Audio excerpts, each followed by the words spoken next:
1536 yılı İngiltere'deyiz. William Tyndale adında bir adam önce boğuluyor, ardından bir direğe bağlanıp ateşe veriliyor.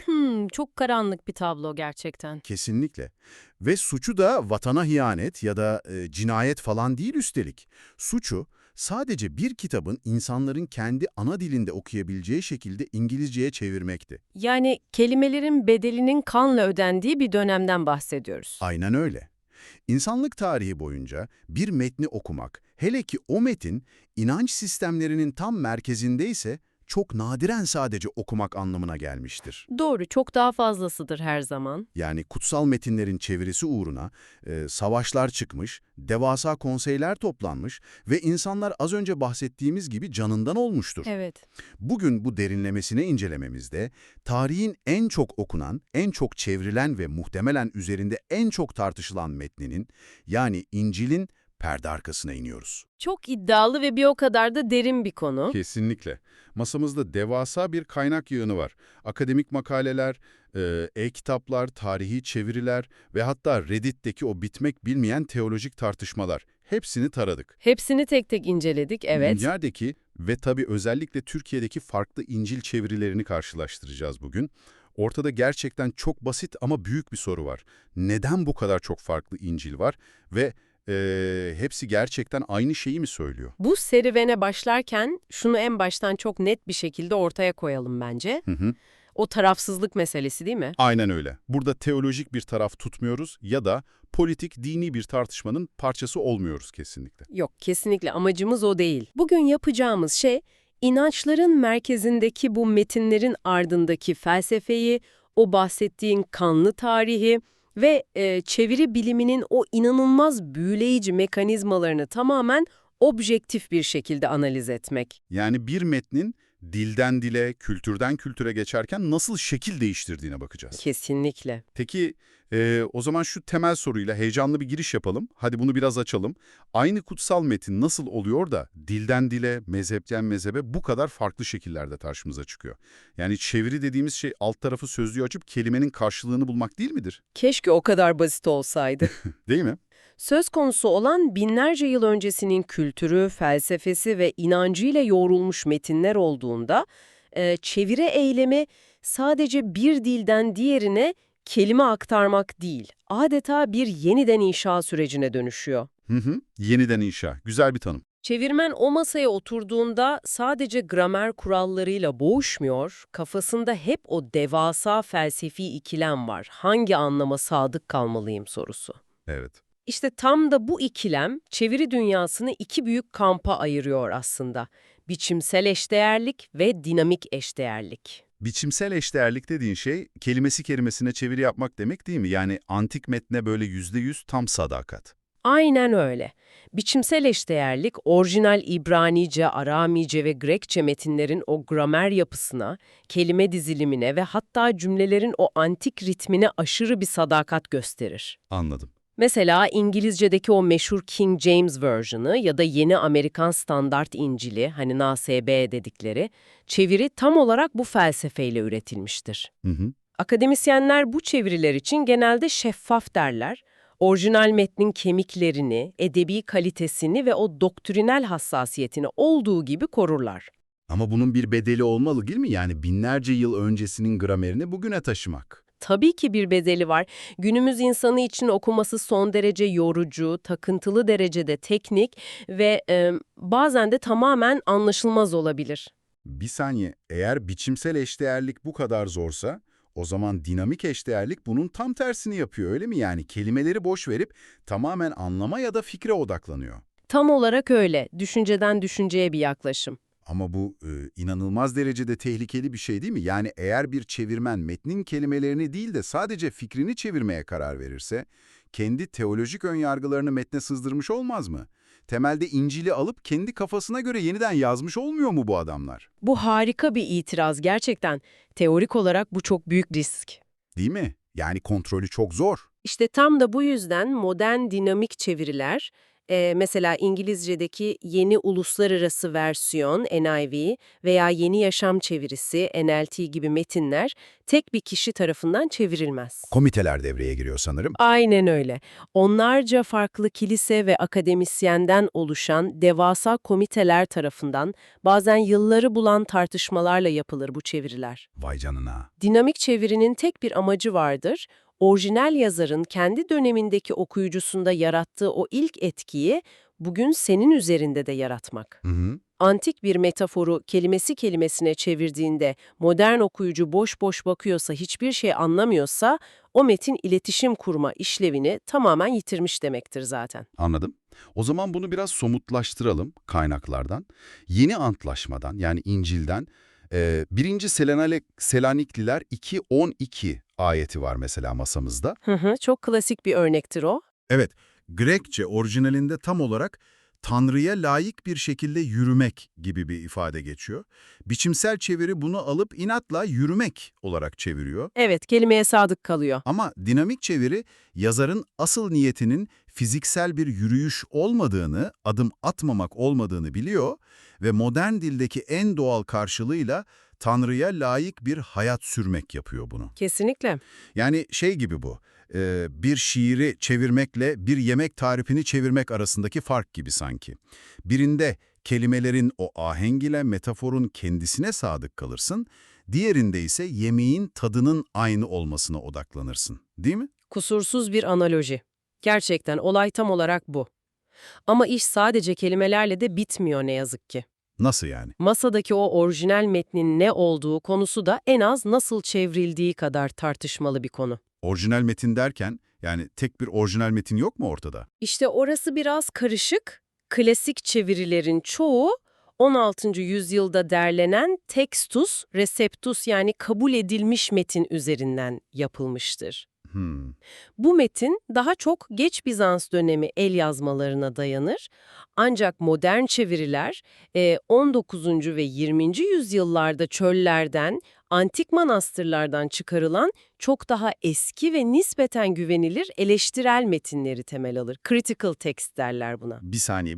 Yani daha eski bir parşömen bulunduğunda yüzlerce yıldır insanların okuduğu bir ayetin aslında orijinal metinde hiç olmadığı ortaya çıkabiliyor, öyle mi? Tam olarak bu yaşanıyor işte. İnanılmaz. Bu yüzden modern İncil'leri açtığında bazı klasik ayetlerin metinden çıkarıldığını ya da köşeli paranteze alınıp en eski el yazmalarında bu bölüm yoktur şeklinde dipnotlara düştüğünü görürsün. Ya bu çok sarsıcı bir durum gerçekten. Düşünsene, inananlar arasında kutsal kitabımızdan ayet mi siliyorlar şeklinde devasa tartışmalara yol açıyordur bu. Hem de nasıl? İnanç topluluklarını ikiye bölen tartışmalar bunlar. İşte işin gerçekten ilginçleştiği nokta burası bence.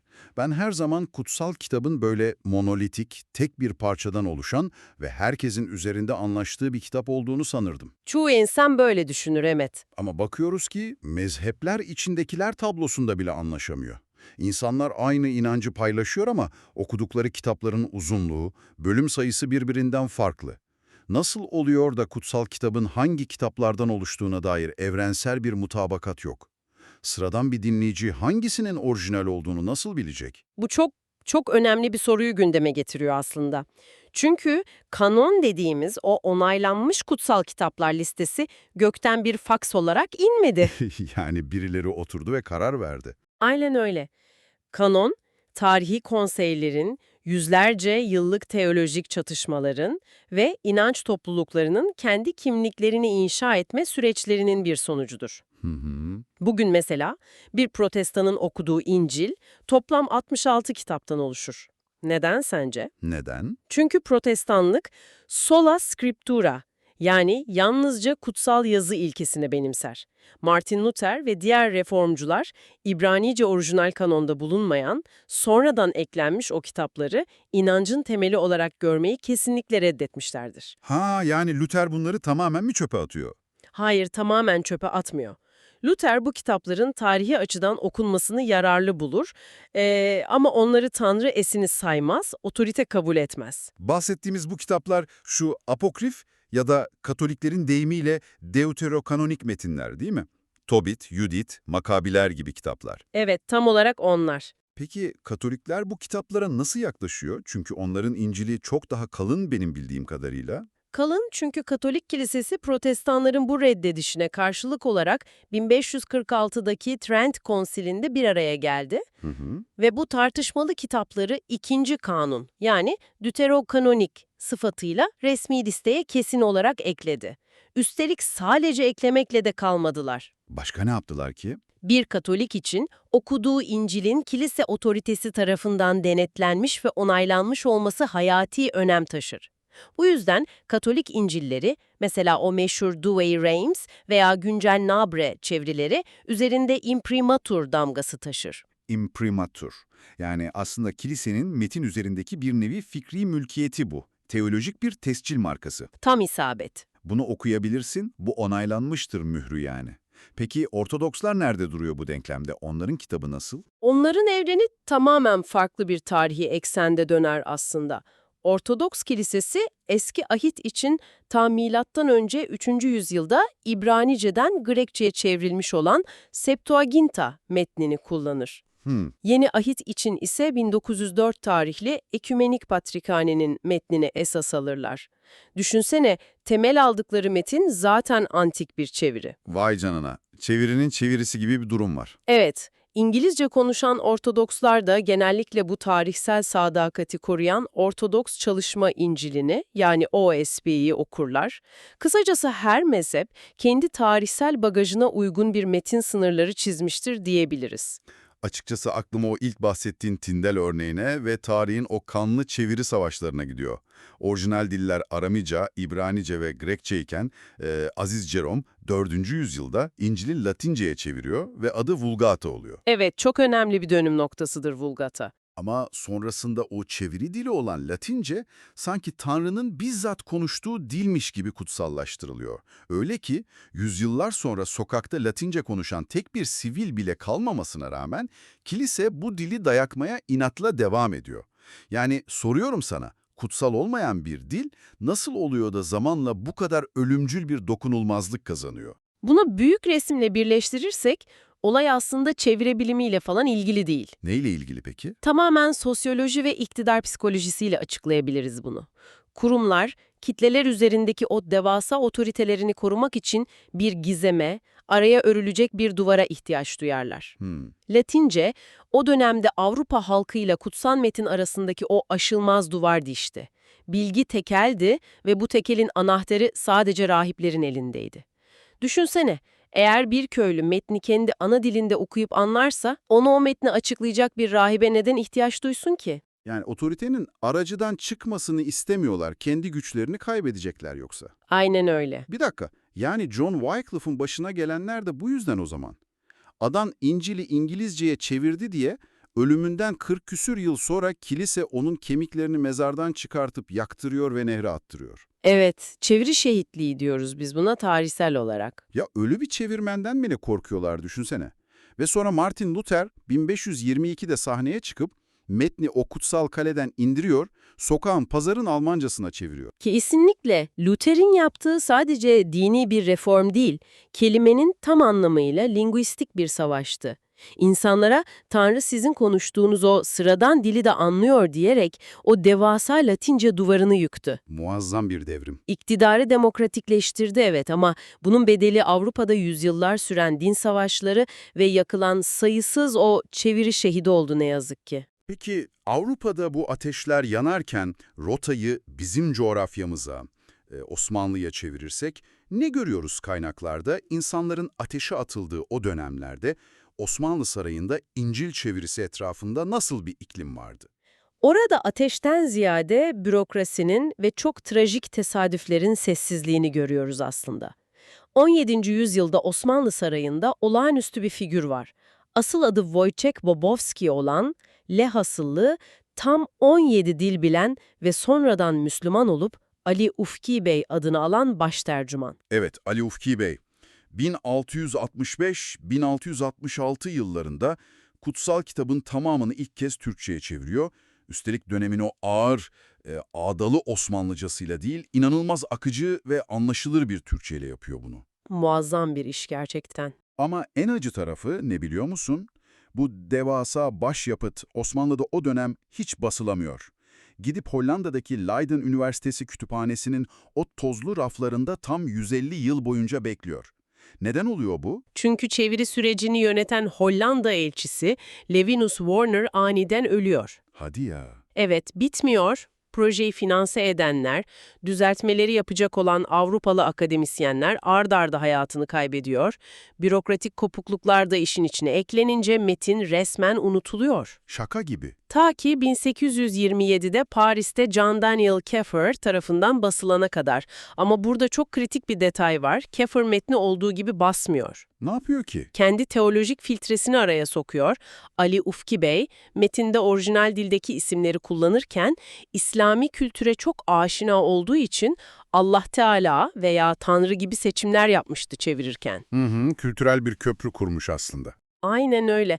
Ancak Kiefer bunları dönemin hassasiyetlerine veya kendi teolojik anlayışına göre Rab ve Allah şeklinde değiştiriyor. İşte bu muazzam bir detay. Çevirmen 17. yüzyılda bir köprü kuruyor, 19. yüzyıldaki bir editör o köprünün malzemelerini değiştiriyor. O editörün yaptığı tek bir kelime değişikliği bile kitabı eline alan Türk okuyucunun inanç algısını kökten etkiliyor. Kesinlikle öyle. Peki bugün Türkiye'de durum ne? Kaynaklarda bir sürü farklı versiyon gördük. 1941'de basılan ve eski çeviri olarak bilinen o meşhur Kitab-ı Mukaddes var mesela. Evet, o çok bilinen bir formel çeviridir. Ben onu incelediğimde içinde kefaret, kelam gibi çok arkaik, Osmanlıca ve Arapça kökenli kelimeler gördüm.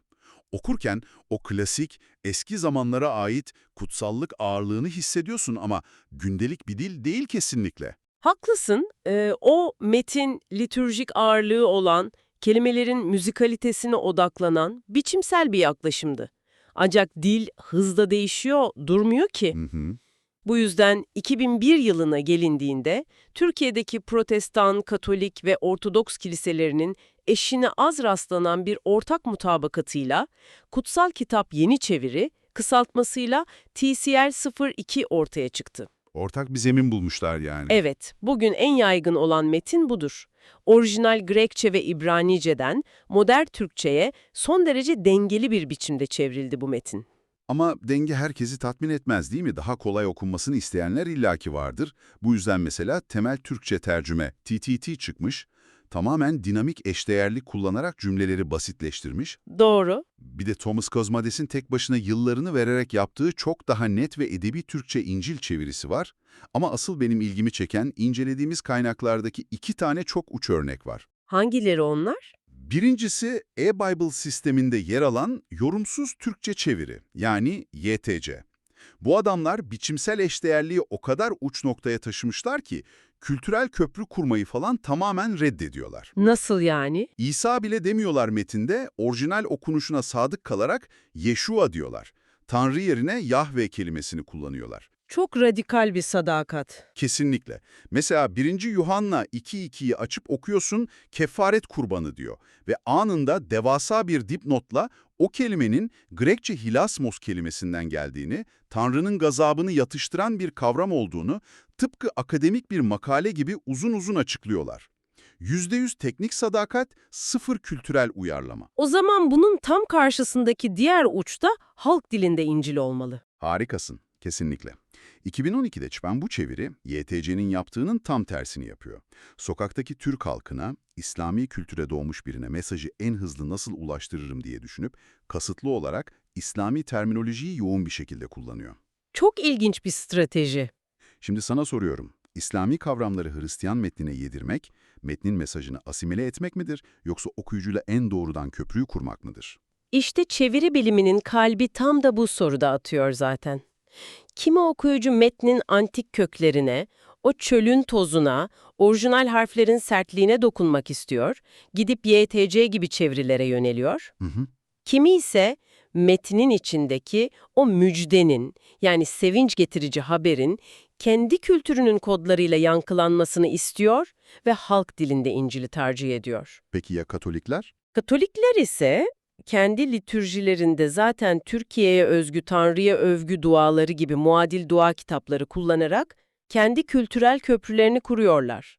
Anladım. Kutsal metin, girdiği dilin kapasitesini test ediyor aslında. O dili esnetiyor. Nasıl ki William Tyndale İngilizce'de inanç dilini baştan yarattıysa, Türkçedeki inanç terminolojisi de bu anlattığın farklı çevirilerle her gün yeniden şekilleniyor. Yani aslında Ali Ufki Bey'in 17. yüzyıl Osmanlıcasından günümüzün o e-Bible sürümlerine kadar çevirmenler bir nevi dilin işletim sistemini sürekli güncelliyorlar diyebilir miyiz? Kimi eski, arkaik sürümde kalmayı seçiyor, kimi en son modern güncellemeyi indiriyor. Kesinlikle çok yerinde bir benzetme. Toparlamak gerekirse, kutsal kitabı elinize aldığınızda kapak renginden çok daha fazlasını seçiyorsunuz aslında. Seçtiğiniz çeviri, binlerce yıllık konseylerin kararlarını, o yakılan çevirmenlerin kanlı mirasını, bir editörün felsefi tercihini ve metnin size bir makine gibi milimetrik mi yoksa bir insan gibi duygusal mı yaklaşacağını belirliyor. Hı hı. Derinlemesine çalışma için formal bir çeviriyle antik gramerin şifrelerini çözebilir veya kolay bir okuma için dinamik bir çeviriyle mesajı direkt hayatınıza indirebilirsiniz. Evet. O kelimelerin arkasındaki bu devasa tarihsel, sosyolojik ve teolojik yükü anladığınızda artık elinizde sadece bir kitap tutmuyorsunuz demektir. Başka bir şeye dönüşüyor. Yüzyıllardır süren, imparatorlukları ve dilleri yıkan o büyük diyaloğun aktif bir parçası olursunuz.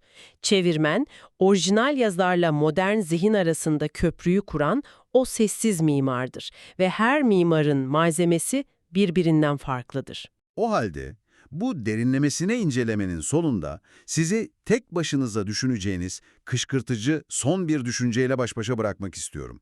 Bugün yapay zekanın ve anında çeviri algoritmalarının sınırlarını inanılmaz derecede aşıyoruz. Evet, teknoloji bambaşka bir noktada. Düşünün, gelecekte bir algoritma, antik metinlerdeki o Grekçe gramer yapısını ve modern toplumun tüm kültürel kodlarını saniyeler içinde tarayıp o kadar mükemmel, o kadar pürüzsüz bir çeviri yapabilir mi ki? O çeviri felsefelerindeki kelime mi, fikir mi savaşı sonsuza dek bitsin? Çok iddialı bir soru. Tüm dillerin, tüm mezheplerin üzerinde uzlaşacağı o tek pürüzsüz yapay zeka metni mi bizi bekliyor gelecekte? Yoksa inanç gibi, içinde acıyı, insan doğasını, hataları ve umudu barındıran bu karmaşık deneyim her zaman insan bir çevirmenin ruhuna, onun o kültürel filtresine ve kişisel yorumuna muhtaç mı kalacak? Kusursuz bir makine zihni mi, yoksa kusurlu ama ruhu olan bir insan kalbi mi inancı daha iyi çevirebilir? Bunu bir düşünün. Bu keşif yolculuğunda bizimle olduğunuz için teşekkür ederiz. Merak etmeye ve her zaman öğrenmeye devam edin. Görüşmek üzere.